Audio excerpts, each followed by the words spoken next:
तांत्रिक के murder case में एक व्यक्ति को गिरफ्तार किया, क्या है पूरा मामला, कितना क्या इनाम था इसके ऊपर? ये 2019 में एक बहुचर्चित केस था, एक हत्याकांड को आरोप दिया गया था। 2019 फरवरी के अंदर विजय और तांत्रिक नामक एक व्यक्ति की हत्या कर दी गई थी और उस हत्या में जो मुख्यतः जो गैंग था वो कौशल गैंग था, अमित डागर का गैंग था, जिन्होंने एक कॉन्स्पिरेसी के तहत उस घटनाक्रम को अंजाम दिलवाया था। 23 फरवरी 2019 की ये घटनाक्रम थी और जब विजय तांत्रिक को गुड़गांव में बादशाहपुर के इलाके के अंदर उसका मर्डर कर दिया गया था। उस संबंध में अरेस्टिंग करते हुए काफ़ी लोगों को जो मेन कॉन्स्पिरेटर थे, जैसे कि अमित डागर और कौशल व उनके अन्य साथी, जिनको ऑलरेडी अरेस्ट करा जा चुका है। हत्याकांड के बाद जो ये हत्याकांड को अंजाम दिया गया था, तो दुबई में रहते हुए कौशल ने अपने अन्य साथी, जो कि उसका एक खास जो कॉन्स्पिरेटर था करण एलियास अली, जिस पर यहाँ से हरियाणा पुलिस के माध्यम से 1 लाख रुपए का इनाम घोषित था, उसको पकड़ने में सफलता प्राप्त करी है। इसमें हमारे SHO बादशाहपुर सतीश और उनकी टीम ने जो अमृतसर जो एयरपोर्ट है उसके पास से जो मुख्य इसका एक आरोपी बकाया था, जिसके ऊपर 1 लाख का इनाम था, उसको पकड़ने में सफलता प्राप्त करी है और उसकी अरेस्टिंग करी गई है और उसको अब न्यायालय में पेश करा जाएगा। अमृतसर से गिरफ्तार हुआ है, क्या कुछ और गैंगस्टर से इसके ताल्लुकात थे, क्या बमिया गैंग से जुड़ा हुआ था सर ये?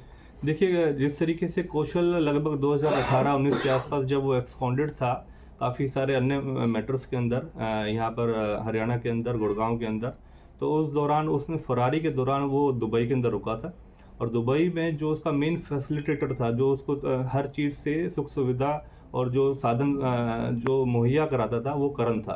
करण के साथ मिलके ही करण, अमित डागर और जो कौशल है, इन सब ने मिलके विजय तांत्रिक की जो मर्डर की कॉन्स्पिरेसी थी वो रची थी और उसी आधार पर कौशल ने वहाँ पर अपने जितने और दूसरे और गैंग्स के और जो उसके गुर्गे थे उनसे ये संपर्क करवाता था, इसको वहाँ पर जगह मुहैया कराता था और अपनी गैंग की संबंधित सभी गतिविधियाँ सुचारू रूप से चलाने के लिए जितनी भी मदद दे सकता था, ये वहाँ पर उसको फैसिलिटेट करता था कौशल गैंगस्टर को।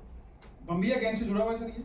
देखिए, अभी इसको लेके आए हैं, इससे और गहनता से भी पूछताछ की जा रही है और पूछताछ के दौरान पता चलेगा कितने और अन्य गैंग्स के साथ इसका ऐसा वास्ता रहा है, किस और अन्य किसी ऐसी क्रिमिनल एक्टिविटीज़ में इसकी संलिप्तता है, वो सभी के बारे में अभी पूछताछ जारी है। क्या पंजाब में भी कुछ मुकदमे दर्ज है इसके खिलाफ? उसके बारे में भी अभी हम, क्योंकि पूछताछ के दौरान जो चीज़ें सामने आएंगी इसका रिकॉर्ड चेक करा जाएगा। देखने में ये आया है कि लगभग 2013 से ये दुबई के अंदर रह रहा था और वहीं से जो संबंधित गैंग्स के जिनके साथ ये टच में था उनको फैसिलिटेट करता था, तो उस संबंध में जानकारियाँ इकट्ठी करी जा रही हैं। सर, इस दौरान ये दुबई से इंडिया कितनी बार आया था, कुछ इस तरह से मालूमात हुआ? वो हम एयरपोर्ट अथॉरिटी से और जो हमारा संबंधित महकमा है उससे हम इसकी जानकारियाँ हासिल कर रहे हैं और कितनी एक्टिविटीज़ में यहाँ पर भी इन्वॉल्व रहा है, दुबई में रहते हुए कैसी एक्टिविटीज़ को इसने अंजाम दिलवाया है, कितने लोगों के साथ ये संपर्क में रहा है, कितने ऐसे गैंग्स हैं जो उसके संपर्क में है या ये उनके संपर्क में है, उस बारे में भी गहनता से पूछताछ करी जाएगी। सर, पासपोर्ट जो इसने बनवाया हुआ था वो अपने नाम से बनवाया हुआ? इसका पासपोर्ट इसी के नाम से था।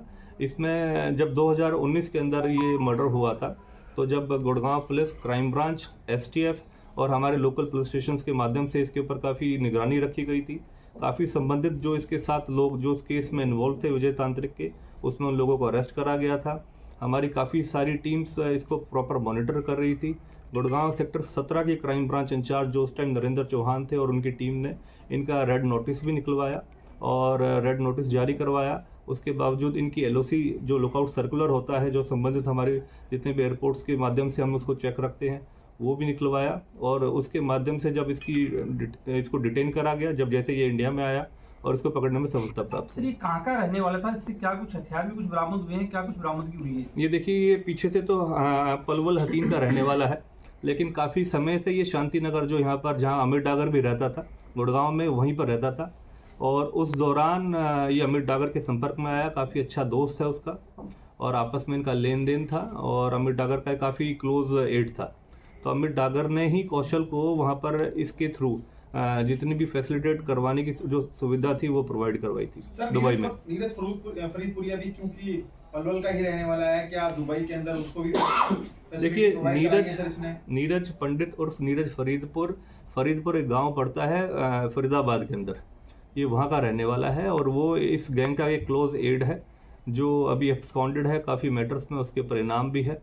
और हमारी संबंधित जितनी भी एजेंसीज, STF, हमारी लोकल पुलिस के माध्यम से उसका सर्च अभी जारी है। हम उस संबंध में भी इससे पूछताछ करेंगे कि क्या उसके साथ ये किसी तरीके से टच में है या किसी एक्टिविटीज़ में इन्वॉल्व है। ठीक है।